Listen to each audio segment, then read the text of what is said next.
del carácter del creyente, no del carácter de Eduardo, o del carácter de Estela, no, del creyente. En teoría el carácter del creyente está moldeado por el carácter de Cristo. Amén. El mayor ejemplo que nosotros vamos a tener es Cristo, es Jesucristo, obviamente, en todas las cosas, en fe, en obediencia, en carácter, en mentalidad, en cómo tiene que vivir, cómo tiene que hablar.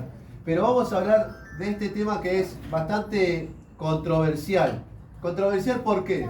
Porque muchos hablan de que el carácter se puede cambiar, que Cristo te cambia el carácter, que Dios te cambia el carácter.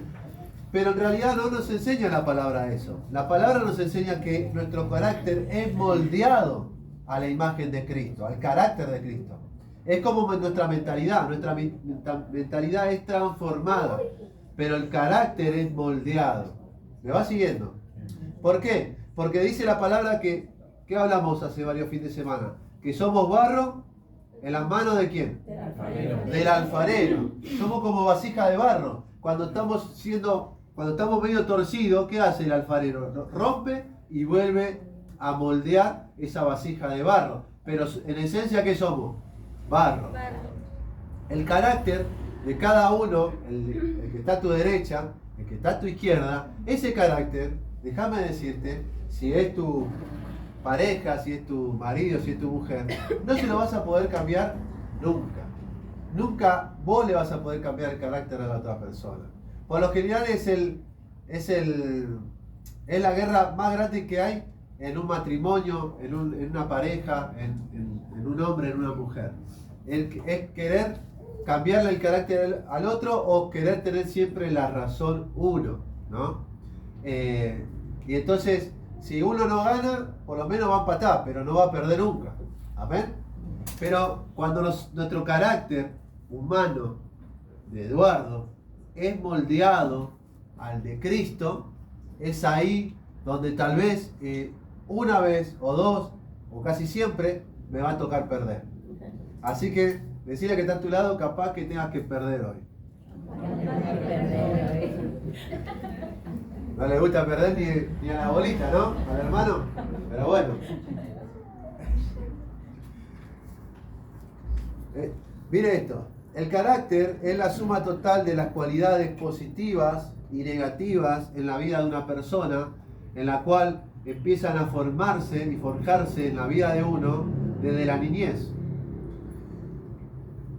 Incluye los pensamientos, los valores que ha recibido, las motivaciones, las actitudes, intenciones, sentimientos y acciones que vamos teniendo. Carácter es lo que la persona va reflejando en el tiempo presente. Cuando las presiones vienen a la vida de alguien, el verdadero carácter sale a la superficie. Cuando nosotros estamos bajo las bendiciones de Dios, o cuando a nosotros nos está yendo bien en la vida, en la economía, en la salud, por lo general, ¿cómo andamos? Andamos contentos, con buen carácter, con buenas ganas, pero nuestro carácter verdadero se ve en realidad en los momentos más difíciles, cuando en realidad no nos está yendo bien. Y necesitamos esos momentos difíciles. ¿Por qué? Porque, o si no, eso siempre queda guardado como, por decirlo así, como un gran monstruo que va creciendo adentro, y el día que eso tiene que salir a la luz, es una explosión. Es algo que de repente tiembla hasta las paredes, hermano. Cuando usted o yo me enojo, o usted se enoja. ¿Amén? No se salva ni los santos se salvan. Pero bueno, mire esto. Entonces, el verdadero carácter sale a la superficie cuando esas presiones vienen a nuestra vida. Una persona puede actuar de una forma estando bajo las bendiciones de Dios, pero de otra completamente diferente bajo situaciones y pruebas cotidianas. Obvio que le voy a poner de ejemplo a Jesús. Puedo tomar muchos personajes de la Biblia que tuvieron un gran carácter en algún área de su vida, pero no en todos. El único que pudo sostener ese carácter, yo lo identifico siempre así, ¿no? Inquebrantable, un carácter inquebrantable, que ante diferentes situaciones de la vida lo encontró a Jesús parado de una manera que no lo vino a desestabilizar en el propósito que él tenía y en la visión que ya tenía de parte de Dios. Cualquiera de las cosas que le pasó a Jesús y nos pasara a nosotros, creo que no duraríamos un mes siguiendo este camino, que es un camino angosto, no es un camino ancho. El camino de Dios es un camino angosto, y son pocos los que van por ahí, dice la palabra. El camino del mundo es un camino ancho. ¿Por qué? Porque es más fácil ir por ahí. Es más fácil no querer cambiar que decir, tengo que cambiar. Es mucho más fácil. ¿Por qué? Porque es mejor seguir actuando bajo mi propia voluntad que someterme. ¿Sabe cuál es acá el tema? Que mi carácter, de la única manera que yo voy a poder moldearlo, es someterme al señorío de Jesús, a la palabra de Dios, al Espíritu Santo. Es dando ese lugar. Someterme es darle lugar a esa persona de Dios que quiere venir a transformar mi vida y mi corazón. Amén. Y esto de carácter no le hablo acá de la iglesia nomás. Le hablo de todas las cosas de la vida. Su trabajo, su familia, su escuela, en el colectivo, sus amigos, sus familiares, en todos lados, dentro de la iglesia. Ahora, para abarcar un poco mejor este tema, vamos a leer Romanos capítulo 5. Romanos capítulo 5, si tienen su Biblia, búsquelo. Si tienen anotador, anote. Romanos capítulo 5, versículos del 1 al 5. Busque ahí la palabra.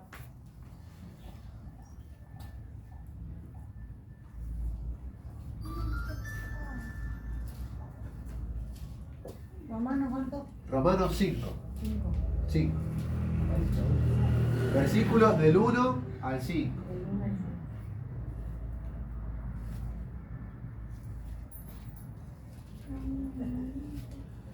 ¿Tenemos ahí la palabra?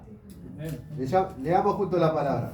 Dice, justificados pues por la fe, tenemos paz para con Dios por medio de nuestro Señor Jesucristo, por quien también tenemos entrada por la fe a esta gracia en la cual estamos firmes. ¿Cómo estamos? Firmes. Y nos gloriamos en la esperanza de la gloria de Dios. Y no solo esto, sino que también nos gloriamos en las tribulaciones, sabiendo que la tribulación produce paciencia, y la paciencia produce prueba, y la prueba esperanza. Y la esperanza no avergüenza, porque el amor de Dios ha sido derramado en nuestros corazones por el Espíritu Santo que nos fue dado. ¿Cuántos dicen amén? Amén. ¿Cómo comienza la palabra? Dice, justificados pues por medio de la fe, tenemos paz para con Dios. Lo primero que usted y yo tenemos que saber es que si nuestra vida necesita paz, es porque la justificación a la cual nosotros estamos creyendo, o sea, esa creencia que tenemos en Dios, en Jesús, está siendo una fe equivocada. Porque la justificación te trae paz para con Dios. Muchos acá tenemos tal vez muchos pensamientos que nos perturban, nos ponen de mal humor, nos ponen, nos entristecen, o a veces nos preocupa de más. Pero ¿cuál es la señal? Que la paz se nos está quitando, se nos está haciendo quitado. Y empieza a venir la preocupación, la persecución.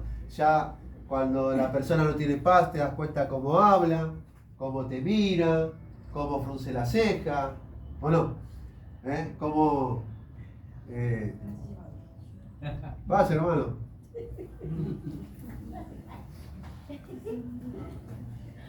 Está bueno tener así porque pasan y...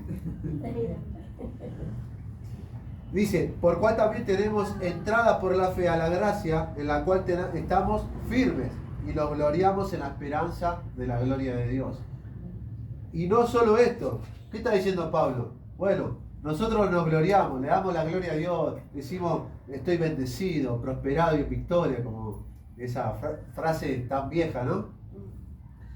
Y estoy bien, no, estoy re bendecido porque Dios, porque... Pero Pablo va un poco más allá y dice, y no solo esto, sino que también nos gloriamos en las tribulaciones. O sea, Pablo vivía su vida, mire, el apóstol Pablo vivía su vida de tal manera que era perseguido, se gloriaba en Dios. Era encarcelado, se gloriaba en Dios. Lo abandonaban los discípulos, se gloriaba en Dios. No tenía para comer, él se gloriaba. Lo tiraban del barco, él se gloriaba. Lo querían, lo apedreaban hasta dejarlo medio muerto, él se levantaba y se gloriaba en Dios.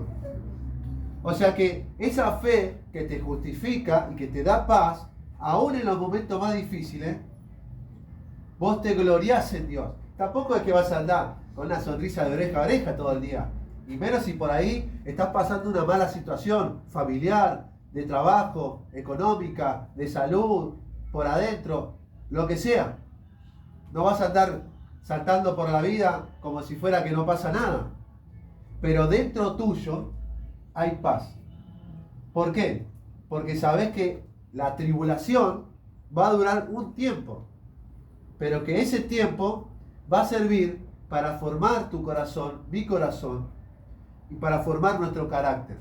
Para que sí, si a lo primero sale algo malo, ¿qué hace la paz? Hace que vos después recalcules y digas, no, está bien, me está pasando esto, pero no tenía que haber contestado de esta manera.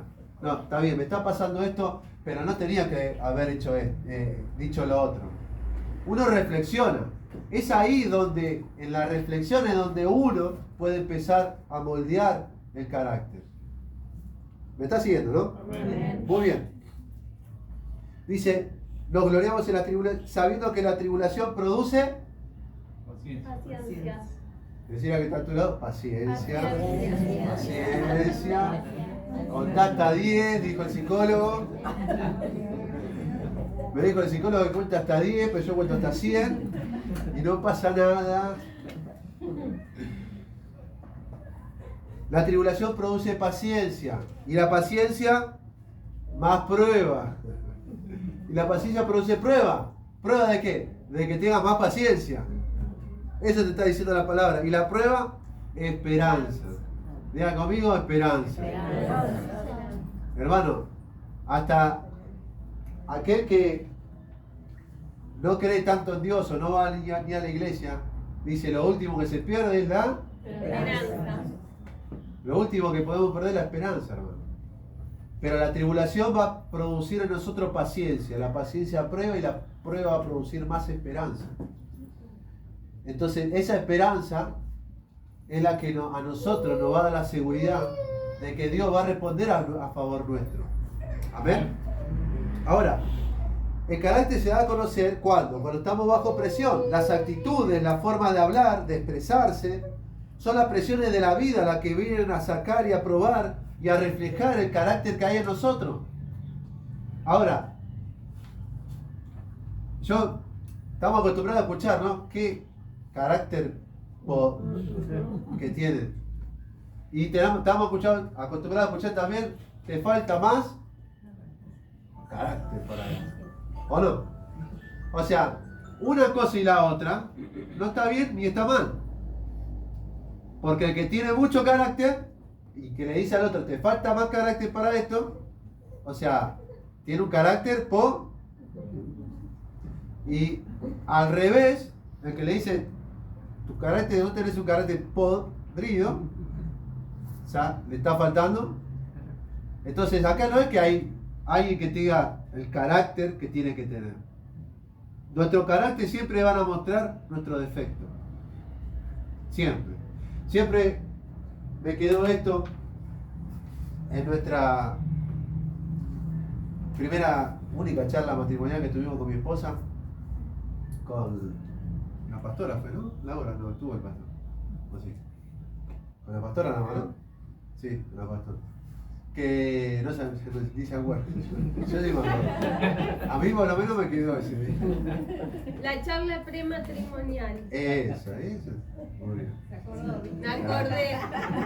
Me acordé de esa palabra. ¿No? Y cuando nos decían, ahora cuando se casen, básicamente se están casando con el carácter de la otra persona.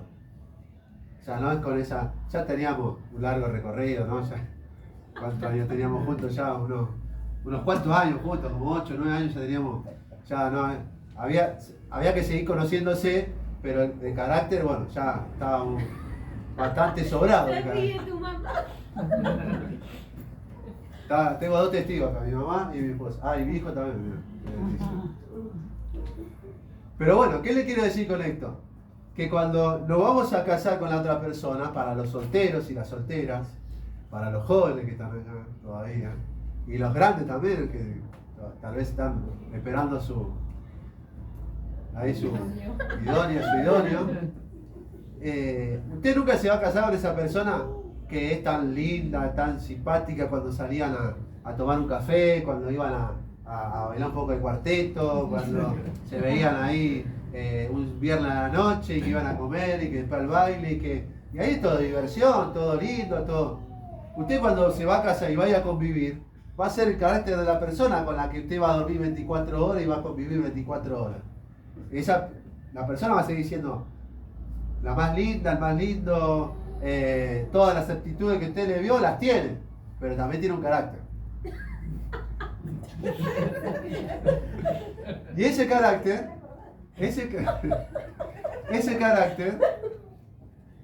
va a ser lo que usted piense, va a tener que convivir hasta que la muerte los separe, para los solteros y las solteras, y para los que están casados también, o si está pensando algo raro. ¿Amén? Entonces, ¿qué le quiero decir con esto? Las presiones de la vida son lo que sacan a relucir parte de nuestro carácter, porque todas las actitudes y aptitudes que usted ve en la otra persona, buena, amorosa, y qué linda sonrisa, y qué lindo, y que eso también lo tiene la persona, pero también tiene una parte de su carácter que a usted no le va a agradar tanto. ¿Estamos acá? Ahora, para transformar nuestro carácter, debemos ir muy profundo. ¿A dónde? En nuestro interior. No en el interior de la otra persona, en el mío. Morir a nuestro orgullo y ponernos en las manos del Espíritu Santo y tratar de imitar a Jesús, la persona que nos llevará a tener un carácter como Dios está esperando, como Dios quiere. ¿Amén? Mire, para trabajar en nuestro carácter, lo primero que usted va a tener que hacer es matar a ese Eduardo que hay dentro de usted. Es imposible moldear tu carácter si primero lo matás a ese Matías que hay dentro tuyo, a esa Estela que hay dentro tuyo. Es imposible moldear tu carácter si primero no matamos a nuestro orgullo.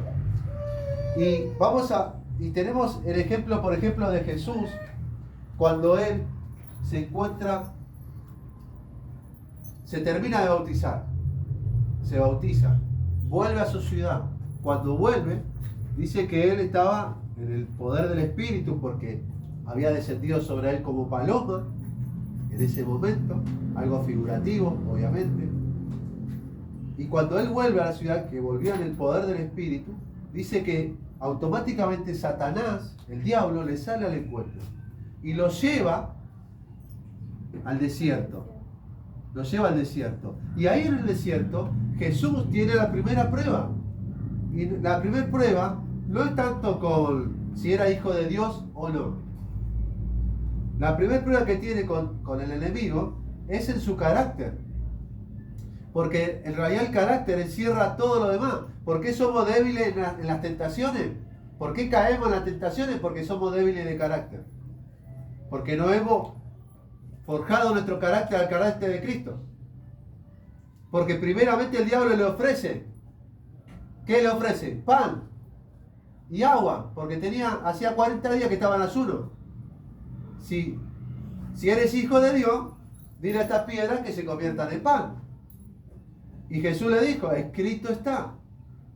Ahí tiene la primer perla para usted. ¿Usted quiere forjar su carácter? ¿Quiere moldear su carácter? ¿Quiere tener un carácter, pero no el suyo, el de Cristo? Lo primero es que usted tiene que alimentarse de la palabra de Dios. La palabra de Dios te forja el carácter. ¿Por qué? Porque la palabra de Dios te endereza. La palabra de Dios te muestra la dirección, el camino. Y choca con tu carácter, la palabra. Choca.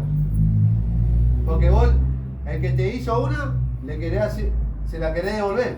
Pero Jesús te dice la otra mejilla.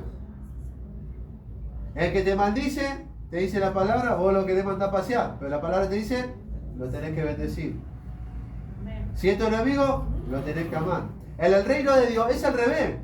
No es como en el mundo. O como muchos predicadores te predican.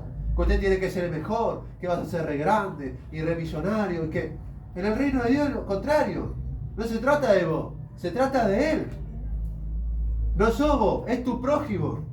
Por eso el primer mandamiento es Él. Y el segundo es amar a tu prójimo como a ti mismo. Amén. ¿Usted se quiere amar a usted mismo? Empieza a moldear su carácter. Y va a empezar a mirar a su prójimo de otra manera. Su familia que lo rodea es el prójimo más cercano que usted tiene. Es más, Jesús también llega un momento que su carácter es puesto en acción con la familia. Con su mamá, con su papá, con los hermanos. Llega un momento que todos, miren, es más, en nuestra familia, en nuestra casa, o sea, ahí es donde verdaderamente saben cómo somos nosotros. Nuestra familia conoce nuestro carácter. Por eso es que, por ahí cuando usted se va a acercar, o en la familia usted va a hablar de Dios, o va a querer decir algo de parte de Dios, lo primero que van a hacer, ¿qué es? Apuntarte, juzgarte. ¿Por qué? Pero vos, porque están viendo a esa Martina, ¿no? Que vieron desde que era chiquita y que fue naciendo y fue creciendo y vieron todos sus errores, pero también vieron todo lo bueno que tenía. Ahora, que vos tengas un mal carácter o un buen carácter no quita la identidad que vos tenés. Amén. Por más que te apunte tu novio, tu marido, tu hijo, tu hija, tu papá, tu mamá, vos seguís siendo un hijo de Dios. Amén. Y eso no te lo quita que vos tengas una mala reacción, para que digas algo que no estuvo bien, que algo bajo presión sacó no lo bueno sino lo malo. Si no, serías como los ángeles, hermano. Serías perfecto. ¿Qué hace acá en la tierra? No lo sé. ¿Qué hace acá en la tierra? No lo sé. Capaz que está en la sala ahí, hay que sacarte la campera y tener la sala atrás. No lo creo. ¿Me está entendiendo, no? Entonces, Jesús primeramente con el enemigo y lo tienta con el pan, lo tienta con toda la gloria del mundo. Y siempre Jesús, con un espíritu y con un carácter firme, inquebrantable, le dice: escrito está, solo a tu Dios adorarás. Escrito está, no tentarás al Señor tu Dios. Escrito está, no solo de pan vivirá el hombre, sino de toda palabra que sale de la boca de Dios. Un carácter inquebrantable. ¿Ante qué? Ante la tentación. La tentación va a venir ¿a qué? A querer humillarnos, a querer... Cuando nosotros caemos en tentación y pecamos, es donde el diablo nos humilla. Y es donde nosotros nos faltó carácter. ¿Me está siguiendo, no? Amén. Muy bien. Entonces, nuestro carácter siempre será puesto a prueba y muchas veces será Dios mismo poniéndonos en lugares, sea trabajo, colegio, amistades, donde el enemigo tendrá la oportunidad de ¿qué? De tentarnos. Pero el enemigo no te puede hacer caer en esa trampa. Sos vos el que caes. El enemigo solo puede ponerte la tentación, pero el que activa la tentación y el pecado es uno. No le podemos echar la culpa al diablo. ¿Me está siguiendo, no? Amén. Muy bien. Entonces, esto es parte del plan de Dios. ¿Para qué? Para que nuestro corazón sea probado, para identificar cuáles son las áreas débiles y así trabajar en nuestro carácter. Porque si tu mal carácter no sale, nunca te vas a dar cuenta que necesitas trabajar algo en tu vida. Siempre vas a pensar que sos perfecto y perfecta. Como decía Flandes, perfectirijillo. Pero no hay esa persona. ¿Se entiende? Las debilidades, ¿por qué salen? Porque es necesario que se vea tu mal carácter. Es necesario, es parte tuyo. Es imposible. Ahora lo que podemos hacer es moldearlo. Eso sí lo podemos. Pero no vas a cambiar. A ver, ¿me está entendiendo, no? Lo que le quiero decir. ¿Sí? ¿Me sigue, no? O yo no la voy a poder cambiar a mi esposa, o mi esposa no me va a poder cambiar a mí. Es imposible eso. Uno puede moldearse, uno puede ir muriendo para que Cristo empiece a vivir y a verse más reflejado en nosotros. Entonces, el orgullo es una de las fortalezas más grandes que existen en las personas y hace que nuestro carácter, sea una barrera. ¿Para qué? Para que reconocer que necesitamos de Dios para cambiar. Nadie cambia por su propia voluntad. Hablo del corazón, ¿eh? Uno puede dejar el cigarrillo por voluntad propia, la bebida, no sé, de mentir. Tal vez lo que éramos más débiles como yo, necesito que verdaderamente Dios entre de lleno a todo mi ser para cortar con todo. Amén, me está siguiendo, ¿no? Amén. Pero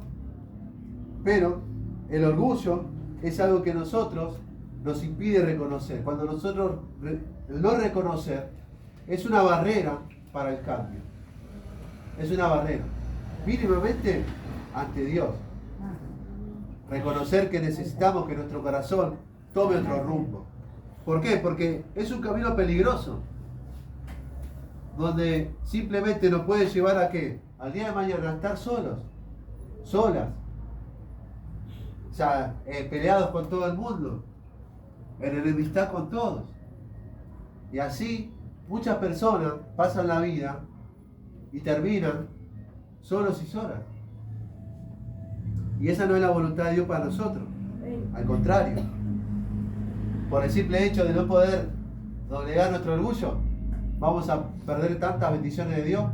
Piensen si conviene o no conviene. Yo creo que sí, hermano. Yo creo que conviene morir al orgullo, someterse a Dios. También, como le dije, ante la familia, Jesús fue probado. Primero cuando el papá y la mamá lo buscaban desesperadamente y lo retaron: ¿a dónde está? Que te estábamos buscando. Y Jesús le dice: me es necesario estar en lo glorioso de mi Padre. O sea, le dice: yo estoy acá haciendo lo que tengo que hacer. Por más que sea todavía un joven, Jesús era joven, pero ya marcaba un carácter fuerte, diciéndole: esto es lo que yo tengo que estar haciendo. Es la voluntad de Dios. Después con los hermanos, la mamá, que no creían en él, dudaban de que era el Mesías. Entonces Jesús le dice: no hay profeta sin honra en su propia tierra. Y lo confronta a ellos y a los que estaban ahí en el templo, en la sinagoga, que le estaban diciendo que querían ver señales. Y dice que él no pudo hacer muchas señales ni sanar a muchos enfermos porque había incredulidad y porque había esa familiaridad. Lo conocían a Jesús desde que era chiquito. Ah, el hijo del carpintero. Ah, sí, es el hijo del carpintero. Y lo conocían así, como el hijo del carpintero y como un carpintero más. Y como lo vieron en su estado natural, no entendía, ellos no podían ver su lado eterno. ¿Amén? Entonces, nuestra familia conoce nuestro verdadero carácter. Por eso son los que más les cuesta reconocer que estamos en un proceso de cambio. Diga conmigo: estoy en un proceso. Ah, ¿está o no está, hermano? ¿O tiene sueño ya? Está durmiendo, ¿no? Mire, Proverbios 17:28.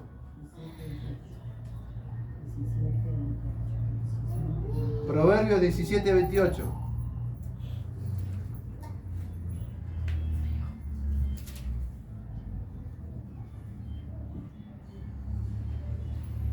Dice la palabra: aún el necio, cuando calla, es contado por sabio, y el que cierra sus labios es entendido. Leo de nuevo: aún el necio, cuando calla, es contado por sabio, y el que cierra sus labios es entendido. Este es mi consejo siempre que doy para cuando uno se encuentra en una situación difícil dentro de la familia. A veces es mejor callar que hablar. Y somos más sabios cuando callamos que cuando hablamos. ¿Qué dice el proverbio? Que aún el necio, aquel que es duro, hermano, miren, como esta pared, si calla es contado por sabio y como entendido. Entonces, miren qué importante a veces es simplemente, como decían en el jardín, ponerse un broche, ¿no? ¿Te decían en el jardín? A ver, un broche para que se callen todos. Entonces nosotros tenemos que entender esta parte. Por eso que con nuestra familia es el mejor lugar para desarrollar nuestro carácter. Es ahí, hermano. ¿Sabe dónde está tu bendición? En tu casa. ¿Sabe dónde usted va a crecer? En tu casa. Es el primer lugar. De nada sirve que acá seamos todos súper ungidos y que estemos todos con cientos y cientos de personas y que tenga usted discípulos y que usted sea un líder y que usted sea un evangelista y que sea esto y lo otro y que haga muchas cosas para la iglesia, y cuando usted no se da cuenta que el lugar de entrenamiento, el lugar de preparación es su casa. A mí me costó mucho entenderlo después de muchos años. Hace poco tiempo, hace pocos años que empecé a entender esa parte. Yo pensé que mi formación más fuerte iba a estar afuera, en la iglesia, metido ahí 24/7, yendo a la casa de todos los otros. Cuando en mi casa me costaba, mi carácter, me costaba callarme, me costaba un montón de cosas. Y con el tiempo fui dándome cuenta, el Espíritu Santo me iba confrontando, me iba hablando, me iba mostrando. Y me costaba, como le cuesta a usted, hermano. A usted también le cuesta como a mí, seguro. ¿Sí? De costar, cuesta, obvio que sí, obvio que sí. Pero cuando uno empieza a darse cuenta y empieza a decir, o empieza a ver que, che, me quedé callado y ahora el ambiente en casa no es una catástrofe. Entonces te empezás a dar cuenta que a veces es mejor esquivar, a veces es mejor callar, a veces es mejor una palabra, no dos, o a veces son mejor dos palabras y no una. ¿Me estás siguiendo, no? Amén. Y me fui dando cuenta que mi casa era el lugar con mis hijos, que son los que vamos a decir, con mis hijos, con mi esposa, y con mi mamá, con mis otros familiares, con otros conocidos, con cercanos, que me conocen de más chicos y que tal vez tengo una relación diferente que con las que tenemos entre nosotros acá. Como usted con su familia. Seguro que no es la misma relación que como la que tiene acá con los hermanos. ¿O no? Entonces, pero siempre van a cuestionar, porque nuestras palabras muchas veces van a ir acompañadas, no van a ir acompañadas de nuestros actos. Pero ahí es donde debemos volver a intentarlo. Ahí es donde usted no se tiene que desanimar y decir, esta gracia, esta justificación que Cristo me dio, cada día me da una oportunidad para cambiar lo de ayer. Amén. Mañana será una oportunidad para cambiar lo de hoy. Amén. Si tal vez te peleaste con tu hijo, discutiste con tu hijo, mañana es una oportunidad para acercarte y arreglar la diferencia, la circunstancia. Si estás peleado con tu hija, mañana puede ser una buena oportunidad, o cuando te vas de este lugar. Porque por ahí te das cuenta y estás diciendo, che, no, pero mi carácter es que me lleva a chocar con esta persona. Me parece que tengo que hablar y arreglar los tantos. Está acá, ¿no? Amén.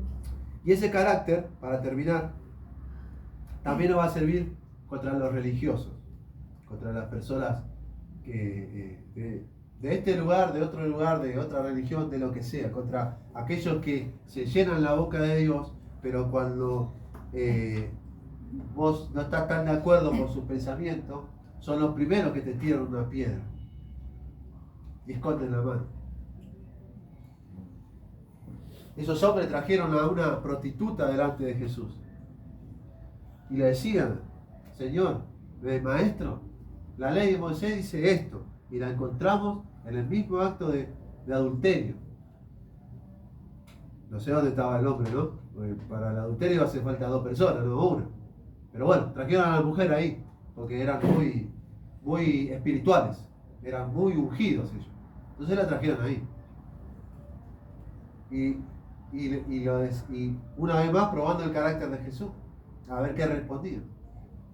Y Jesús, obviamente, en su sabiduría y en su carácter bien firme, con paz, con tranquilidad, le dice: el que esté libre del pecado, que tire la primera piedra. Y uno por uno, carcomidos por su conciencia, dice la palabra, se fueron alejando y se fueron. Y cuando Jesús miró, le dijo: ¿dónde están los que te acusaban? No hay ninguno. Ni yo te condeno, vete y no peques más. Amén. Amén, Señor. Y los religiosos van a ser los primeros que siempre van a venir a atacar tu carácter, tus decisiones, tus palabras. Pero usted tiene que tener carácter también para saber responder, hermano. Amén. A veces decimos: bueno, no quiero... Pero hay cosas que son verdades, fundamentos eternos, que no se comprometen, no se venden. Y hay que saber contestar en ese momento. Como Jesús, no hace falta discutir, no hace falta... Dios no lo manda a discutir, pero así el carácter nos va a llevar a tener paz y sabiduría para decir las palabras apropiadas y adecuadas. Y así le pasaba. Si usted lee Mateo 15, 16, 23, ahí usted va a ver a Jesús en todo su esplendor, chocando ahí con los religiosos, los fariseos, los saduceos y esto y lo otro. Y ellos decían una cosa y Jesús le decía algo y lo dejaba con la boca muda, hermano. Quedaban mudos. Amén. Le tapaban la boca. Pero tenía carácter. No era todo bueno, hermanito. No. Eran las cosas como son, en la cara. Le decían las cosas de uno. Ustedes son hipócritas. Porque dicen que valoran más la tradición que la ley de Dios. Y por su tradición quebrantan la ley. Y deshonran a sus padres. Y se hacen ver que oran y que dan muchas ofrendas, muchas limosnas. Pero solo están disimulando por fuera. Y así así es el carácter de los hombres del último tiempo, de las personas del último tiempo. Tiempos peligrosos. Apariencia de piedad, apariencia de que esto, de lo otro, te van a querer guiar hacia el mejor camino, pero solamente son movidos por su interés personal. Sí. Amén. Y el último, y creo que esta prueba es la que tenemos todos en común, es cuando Jesús estuvo ante Pilato. ¿Conocen? ¿Todos saben quién es Pilato? ¿Poncio Pilato? Amén. Amén. ¿Todos saben? ¿Sí? Es el que era el emperador de Roma en ese tiempo, viviendo en Jerusalén, donde los del Sanedrín lo llevaron a Jesús diciéndole: merece la muerte porque es un blasfemo, porque dice que es Dios. Y él era como el emperador en ese momento y toma la decisión. Mateo 27, 11 y 14. Mateo capítulo 27, de 11 al 14. Acá vamos a ver, este es el carácter inquebrantable de Jesús. Mateo 27, del 11 al 14 dice: Jesús pues estaba en pie delante del gobernador, de Pilato. Y este le pregunta, diciendo: ¿eres tú el rey de los judíos? Y Jesús le dijo: tú lo dices. Una sola respuesta. Y siendo acusado por los principales sacerdotes y los ancianos, otra vez los religiosos ahí en medio, nada respondió. Pilato entonces le dijo: ¿no oyes cuántas cosas testifican contra ti? Pero Jesús no le respondió ni una palabra, de tal manera que el gobernador se maravillaba mucho. En el momento final, en el trayecto final, Jesús tiene la prueba más difícil que puede tener cualquiera de nosotros.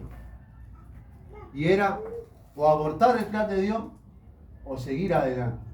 En ese momento, si él daba la negativa, ya por cómo lo estaban avergonzando, lo estaban golpeando, una muchedumbre afuera gritando, sabía que ahí estaban las cruces y que ese iba a ser su lugar.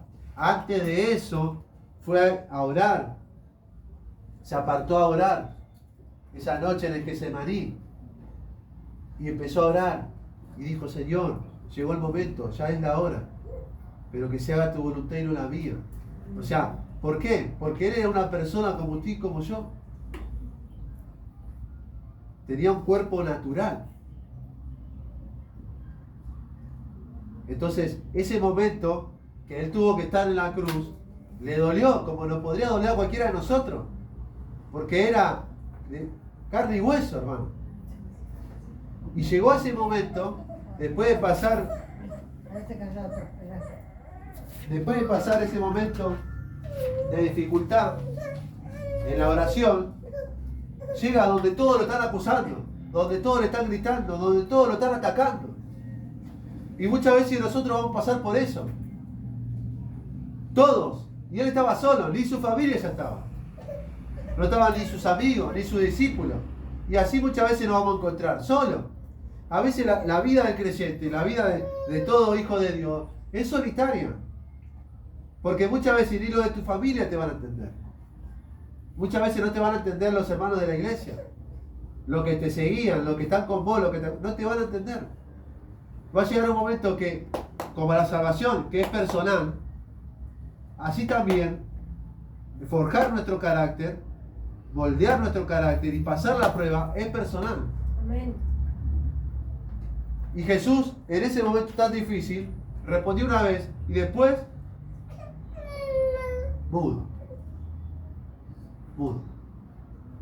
Entonces, cuando nosotros vemos en la palabra que Jesús, ante esa situación, tuvo un carácter inquebrantable, ¿cuánto más nosotros, por quedarnos callados o por hablar de buena manera con nuestro prójimo, hermano? Estás matando tu orgullo, no estás matando tu cuerpo. Estás matando tu ego. Estás matando a Eduardo, no me están matando físicamente. Solo está muriendo lo que está dentro tuyo, hermano. Amén. Pero lo tenés que matar vos. Para darle lugar al Espíritu de Dios. Y que tu carácter, que no lo puede cambiar nadie, solo lo puede moldear el Señor. Es eso lo que muchas veces nos hace estar en crisis emocionales, crisis psicológicas y crisis familiares. Entonces la palabra de hoy que yo vengo a poner sobre su vida y que Dios también puso en mi vida es esta: que podamos moldear y dejar que Cristo empiece a poner su carácter en nosotros y que sea más de Él y menos de nosotros. Amén. Amén. Amén. Gloria a Dios. Hasta acá la palabra del Señor.